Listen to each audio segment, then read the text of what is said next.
Assalamualaikum warahmatullahi wabarakatuh. Perkenalkan, nama saya Nurul Suatun Karimah dengan NIM 210304114. Saya merupakan mahasiswi dari kelas 5 reguler A Manajemen 2, Program Studi Manajemen, Fakultas Ekonomi dan Bisnis, Universitas Muhammadiyah Riau. Video ini bertujuan untuk menyelesaikan tugas ujian akhir semester dari mata kuliah Komunikasi Bisnis Digital yang diampu oleh Bapak Iqbal Ahmad SEMM. Pada video ini saya akan mempresentasikan beberapa materi terkait komunikasi bisnis digital. So baby, come with me.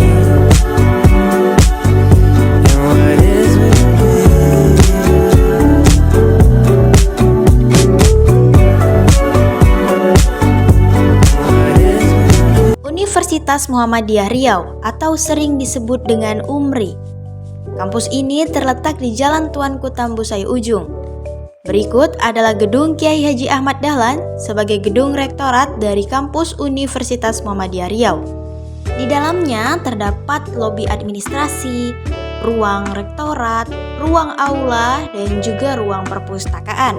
Nah, pada perpustakaan ini banyak sekali fasilitas yang dapat digunakan para mahasiswa dan mahasiswi dari kampus UMRI. Berikut adalah gedung AR Sultan Mansur atau sering disebut dengan gedung RA. Pada gedung RA ini terdapat beberapa ruang dosen dari Fakultas Ekonomi dan Bisnis. Di lantai 2 dan 3 terdapat ruangan kelas belajar yang nyaman dan bersih untuk menciptakan suasana belajar yang efektif dan maksimal. Pada gedung B terdapat Fakultas Teknik dari kampus UMRI. Di kampus UMRI juga memiliki 2 kantin dengan fasilitas yang memadai yang dapat digunakan untuk para warga dari kampus UMRI. Pada gedung C juga terdapat Fakultas MIPA dan Kesehatan. Di gedung D terdapat Fakultas Keguruan dan Ilmu Pendidikan. Gedung Masjid Baitul Hikmah di lantai 1 terdapat Fakultas Studi Islam, lantai 2 ruang sholat, dan lantai 3 terdapat kelas. UMRI juga memiliki fasilitas klinik. Langsung saja kita masuk kepada materi yang pertama. Pada materi pertama ini ada keterampilan presentasi bisnis. Jadi dalam mempresentasikan bisnis, kita harus mempunyai keterampilan. Tujuan dari keterampilan itu sendiri ialah sebagai kemampuan kita dalam menyampaikan ide maupun informasi kepada audiens sehingga audiens dapat percaya kepada kita tentang informasi apa yang kita sampaikan kepada mereka. Dalam mempresentasikan bisnis itu ada komunikasi yang efektif. Nah, komunikasi yang efektif dalam mempresentasikan bisnis ini ada 3. Yang pertama ada bahasa tubuh, intonasi yang jelas, dan kejelasan informasi ataupun kejelasan pesan yang kita sampaikan kepada audiens sehingga audiens dapat memahami dengan baik. Selanjutnya ada menyusun struktur dalam mempresentasikan bisnis. Yang pertama ada pendahuluan. Dalam pendahuluan ini mencakup memperkenalkan diri ataupun memperkenalkan tujuan dari presentasi tersebut. Yang kedua ada isi utama. Di sini kita menyampaikan poin-poin penting ataupun informasi-informasi paling penting terkait topik apa yang ingin kita sampaikan di dalam presentasi bisnis tersebut. Yang ketiga ataupun yang terakhir itu ada kesimpulan. Setelah kita menyampaikan isi-isi utama, maka kita akan menyampaikan kesimpulan apa yang dapat kita sampaikan kepada audiens sehingga audiens dapat memahami secara rinci dan jelas. Lalu ada teknik dalam menyampaikan presentasi di dalam bisnis. Yang pertama yaitu gunakan bahasa tubuh yang tepat seperti gunakan ekspresi wajah, gunakan juga gerakan tubuh, juga gunakan intonasi nada bicara yang tepat. Lalu yang kedua ada sertakan data secara grafik. Jadi data secara grafik ini nantinya akan membantu audiens dalam memahami informasi apa yang kita sampaikan. Yang ketiga itu ada sertakan testimoni dari pelanggan.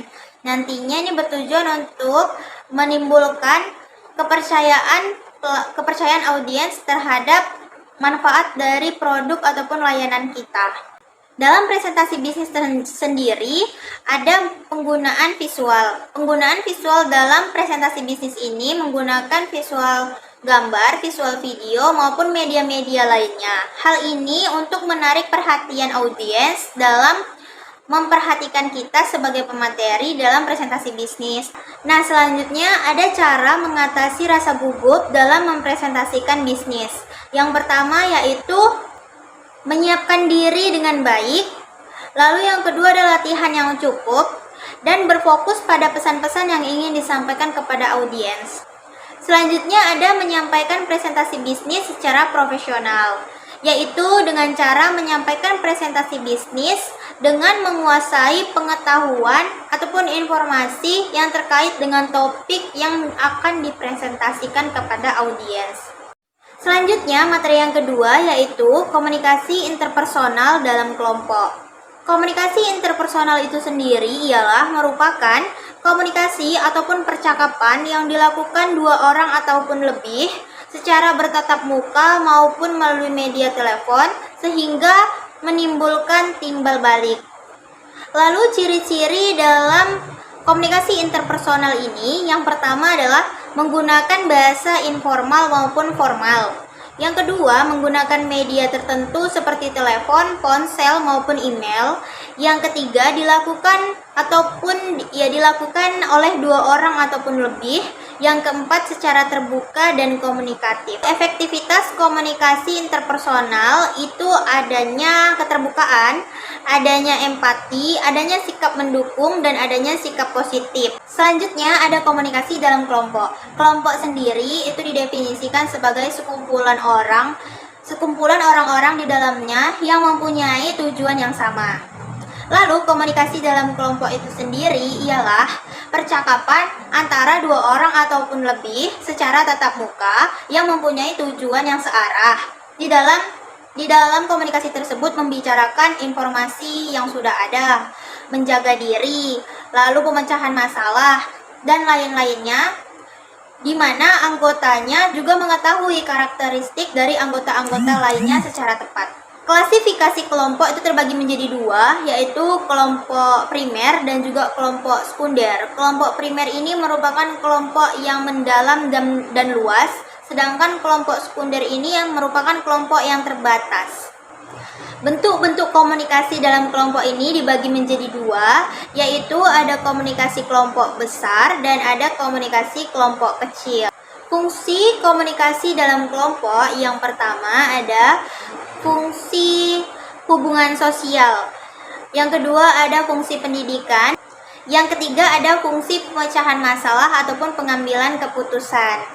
Lalu ciri-ciri komunikasi interpersonal ini yang pertama yaitu menggunakan bahasa informal maupun formal. Yang kedua yaitu menggunakan media seperti telepon, ponsel, maupun media-media lainnya seperti email dan lain-lain. Lalu yang ketiga yaitu dilakukan dua orang atau lebih dalam komunikasi interpersonal ini. Yang keempat yaitu dilakukan secara komunikatif. Selanjutnya materi ketiga yaitu negosiasi bisnis dalam komunikasi bisnis.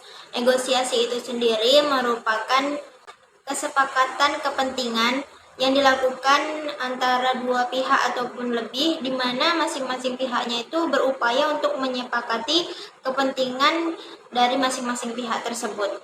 Selanjutnya, strategi yang digunakan oleh negosiator dalam bernegosiasi, yang pertama itu ada asosiasi, lalu yang kedua itu ada disasosiasi, yang ketiga ada random sample, dan yang keempat ada salami. Selanjutnya itu ada teknik bernegosiasi dibagi menjadi 5. Yang pertama yaitu adalah win-win solution. Teknik ini digunakan untuk memperoleh keuntungan dari masing-masing pihak. Lalu yang kedua ada teknik the attitude drive. Nah, teknik ini digunakan masing-masing pihak itu menyetujui sama-sama mengarah kepada kebaikan. Yang ketiga itu ada teknik the solutional drive. Di sini teknik ini digunakan oleh pihak lawan ingin menemukan solusi paling terbaik. Yang keempat itu ada teknik the competitive drive. Dan yang kelima itu ada teknik the power of confusion. Ini merupakan teknik yang membingungkan pihak lawan, namun nanti akan diarahkan kembali. Nah, negosiasi ini perlu dilakukan apabila jika sudah tidak ada lagi pilihan yang lebih baik dalam menyelesaikan masalah.